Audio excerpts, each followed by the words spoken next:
So your question may be, what is prohibition? Well, prohibition was the law that restricted the making, selling, and transportation of alcohol. The law was passed because they thought that it would help control crime and government corruption. But actually, it did the opposite. Prohibition began as a result of several groups of people, such as the Anti-Saloon League, the Women's Christian Temperance Union, and other groups that made up the Prohibition Party getting together to lobby for alcohol to be made illegal. These groups consider alcohol to be America's national curse, and also believe that without alcohol, crime rates would go down and family values would be strengthened. While it did help with family values, crime rates skyrocketed. Gangs became much more popular and terribly confident. Bootleg alcohol became much more popular too. Bootleg alcohol was the alcohol that was made and sold illegally. Because of its illegal nature, it became an opportunity for gangs to capitalize on and make money off of. This eventually led to dangerous and violent gang wars fighting over territory.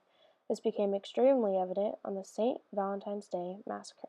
On Valentine's Day in 1929 in Chicago, the gang wars came to a bloody end. Irish gangster George "Bugs" Moran, a longtime rival of Al Capone, ran his bootlegging operations out of a North Side Chicago garage. On that normally happy day, 7 men of Moran's gang were gunned down while standing lined up facing the wall of a garage. While Al Capone was never charged, it is widely believed that members of his gang dressed up as police officers and murdered the men in Chicago. This act of violence made Capone the ruling gang leader in Chicago's bootlegging business for many years. Even though violence was a large part of illegal alcohol, it didn't stop people from drinking it. And since alcohol was no longer being monitored by the government to ensure its safety, tainted alcohol became a huge problem. As it was never actually illegal to drink, people who could afford it were often buying tainted alcohol. This caused a lot of deaths.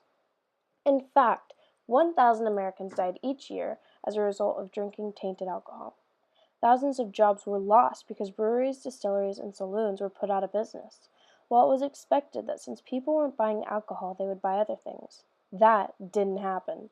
In fact, restaurants closed, theater revenues declined, and the government lost $11 billion in taxes. The cost, $300 million to enforce.